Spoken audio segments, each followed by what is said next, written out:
পূজার দিকে কি কি ওই যে কামাল মুস্তাফা কামাল আজহারি পূজার দিকে বাড়ি দিব আরেকটা কিতাব কি যে বড়া নাকি এই এটা আমার সাথে ডিবেট করে ডেট করে পলায়ন করেছে ডিবেট করবে ডেট ফিক্সড হয়ে গেছে সবকিছু ঠিক হয়ে গেছে তারপরে আর সে আসলে পলায়ন করে গেছে ওই মুস্তাফা কামাল আজহারির সাথে যে কথা বলে সত্যরঞ্জন আরেকটা সত্যরঞ্জন বলা আর শিলাদিত্য আসতে পারে নাই সাহস হয় নাই আমি বললাম একটা শ্লোকে দেখাও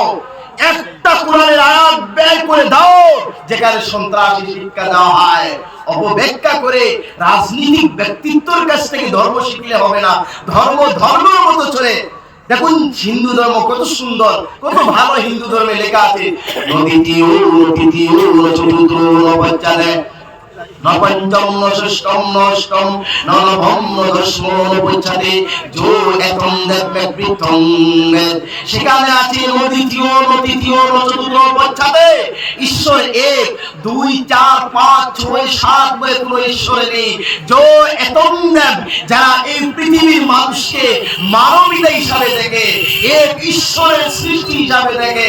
এক ভগবানের সৃষ্টি দেখে তারা ঈশ্বরীয় উদ্যান পাবে অন্যথায় স্বর্গে কেউ যাবে না সবাই নরকে যাবে সুতরাং এই শ্লোকের দ্বারা এই রামায়ণ থেকে বললাম এই যে বেদ থেকে বললাম এর দ্বারা এই গীতা থেকে বললাম এটা প্রমাণ হয়ে যায় যারা মুসলমানকে ঘৃণা করবে যারা খ্রিস্টানকে ঘৃণা করবে যারা ইহুদিকে ঘৃণা করবে যারা অন্য ধর্মাবলম্বীকে ঘৃণা করবে তারা সব নরকে যাবে কোথায় যাবে নরকে যাবে এখন এবং ঈশ্বর যিনি তিনি এক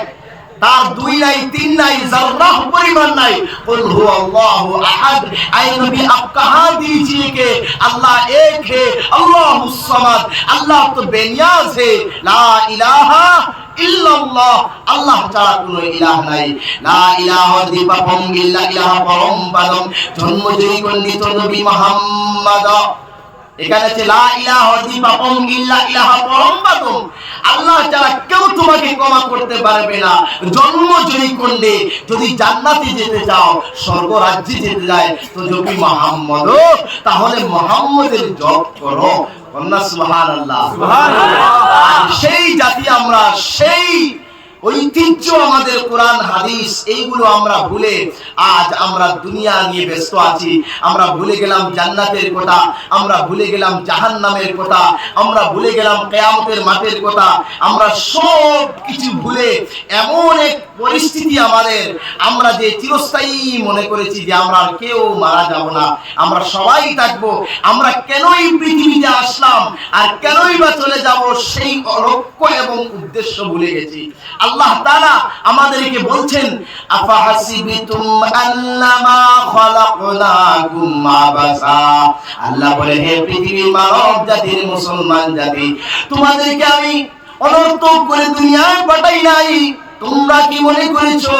এই দুনিয়ায় কয়েকদিন আসলা কয়েকদিন থাকলা চলে যাইবা আল্লাহ বলে না না বান্দা তোমাদেরকে একটা মহান লক্ষ্যে পাঠিয়েছি মহান উদ্দেশ্যে পাঠিয়েছি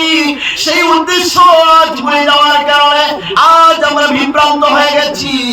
আজ আমরা গুনাহের মধ্যে পড়েছি আজ আমাদের যুবক ভাইরা রাত দিন 24টা ঘন্টা মোবাইলের মধ্যে বলে আই জান how are you I miss you I need you ইত্যাদি ব্যস্ত থাকে তাকেই কাটায় না আল্লাহ বলে বান্দারা ফাসিবিতুম আল্লামা খালাকনাকুম আবাসা আমি তোমাদের জন্য এই জন্যই দুনিয়ায় পাঠাই নাই মহান একটি লোককে পাঠিয়েছি মহান একটি উদ্দেশ্যে আল্লাহ বলে সেই উদ্দেশ্যটা কি আল্লাহ বলে ওয়া মা খালাকুতুল জিন্না ওয়াল ইনসা ইল্লা লিয়াবুদুন আল্লাহ বলে ওয়া মা খালাকুতুল জিন্নাত ওয়াল ইনসান আমি আল্লাহ বানাই নাই তৈরি করি নাই সৃষ্টি করি নাই ইল্লা আমি তৈরি করেছি লিয়াবুদুন আমি আল্লাহর ইবাদতের জন্য। আমাদের আসাটা একটা উদ্দেশ্য আছে, সেই উদ্দেশ্য হলো ইল্লা লিয়াবুদুন আয় লিয়ারাফুন, আল্লাহর ইবাদত করা, আল্লাহকে চিনে নেওয়া, আল্লাহর মারিফত হাসিলের জন্য আল্লাহ দুনিয়া পাঠিয়েছে। কিন্তু আমরা এই দুনিয়া এসে আল্লাহ ভুলে গেলাম। আল্লাহ বলে তোমরা কিভাবে আমি আল্লাহকে ভুলে রইলা, কিভাবে ফজরে ঘুমায়া থাকলা, কিভাবে সুদের আড্ডায় যাও, কিভাবে সুদের ব্যবসা করো, কিভাবে আমি আল্লাহর নাফরমানি জিনার পথে যাও, কিভাবে চুগলগিরি আর মিথ্যাবাদীর মধ্যে লিপ্ত থাকো। বান্দা শুনো, আল্লাহ বলে হাল আতা আলাল ইনসানি হিনুম মিনাদ দাহরি লাম ইয়াকুন শাইআম মাযকুরা। আল্লাহ বলে হাল আতা আলাল ইনসান, হে মানব জাতি, হাল ইস্তেফাম, আল্লাহ জিজ্ঞাসা করছেন, কোয়েকশন করছে যে তোমাদের এক সময়, মানে হাল মানে কাজ, একটা সময় চলে গেছে, একটা সময় তোমাদের এমন ছিল যে শাইআম মাযকুরা, তোমাদের পরিচয় ছিল না, তোমাদেরকে কেউ জানতো না, কেউ বুঝতো না। এক সময় তোমাদের ছিল, তোমাদের অস্তিত্ব বলতে কিছু ছিল না। আজ থেকে 20 বছর আগে তোমায় কেউ চিনতো না, জানতো না। ইন্না খালাকাল ইনসানা মিন নুতফাতিন আমশাজ। আল্লাহ বলে বান্দারে, আমি আল্লাহ তাআলা তোমাকে বানিয়েছি নুতফা থেকে, সংমিশ্রণের পানি থেকে সৃষ্টি করেছি। গোলাম, সৃষ্টি করার উদ্দেশ্য হলো নাবতালিহি, তোমাকে পরীক্ষা নেওয়ার জন্য। কি বলছেন ভাই? নাবতালিহি, তোমাকে পরীক্ষা নেওয়ার জন্য পরীক্ষা কেন্দ্রে আমি পাঠিয়েছি। মূলত এই দুনিয়াতে আসা পরিবার বাড়ি গাড়ির জন্য নয়, মূলত পাঠানো হয়েছে পরীক্ষার জন্য। এই জায়গা জমির জন্য আমাকে পাঠানো হয় নাই, আমাকে পাঠানো হয়েছে মূলত এই দুনিয়া এসে নিজের আমল আখলাক এবং কবরের সামান জোগাড় করার জন্য। আজ আমরা বাড়ি আমার বাড়ি, গাড়ি আমার গাড়ি বলি, সব কিছুর পিছনে মেহনত করি, আগে রাত ভুলে গেলাম, কবরের কথা ভুলে গেলাম। যার জন্য আজ টাকা বানানোর জন্য, পয়সা বানানোর জন্য সুদের ব্যবসা আছি। এখানে সুদপুর আছেনি ভাই? সুদের ব্যবসা আছেনি? আছে, কম আছে, আমাদের দিকেও আছে। এই যে সুদের ব্যবসায় গাড়ি বাড়ি ব্যাংক ব্যালেন্স মিথ্যাবাদী জমিন দখল করা, আপনার এই যে আপনারা আইন বলেননি ভাই, আমাদের এখানে আইন বলে নাই, এই জন্য আমাদের যে ভাষা বললে আপনাদের এখানে অন্যরকম গালির মতো হয়ে যাবে, এই জন্য বলি নাই। আইন যে আমরা এখানে আসলে এখানে সরাইয়া দেই, এই যে রাস্তাঘাট বন্ধ করে দেই, অন্যের জমি খাই, এইগুলা যে করি, আল্লাহ বলে তুই চিন্তা কর বান্দা, এই জন্য তো তোকে পাঠাই নাই। হাল আতা আলাল ইনসান, তুই কি চিন্তা করিস নাই, একবার ভাবিস নাই?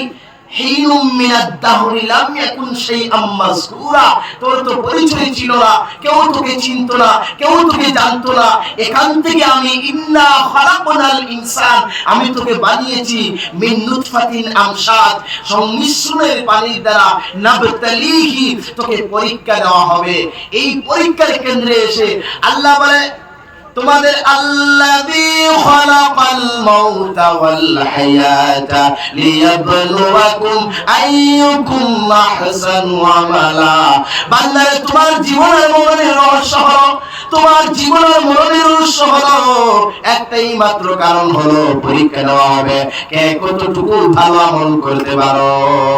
আজ আমি বলি আমার বাড়ি, আমি বললাম আমার বাড়ি, আমার দাদা বললো আমার বাড়ি, বাবা বললো আমার বাড়ি, বাবা চলে গেল, দাদা চলে গেল, আজ আমি বলি আমিও চলে যাব। আল্লাহ বলে তোমরা বলো তোমাদের বাড়ি, কাজীর বাড়ি, মেম্বারের বাড়ি, অমুকের বাড়ি, তমুকের বাড়ি। আল্লাহ বলে না না,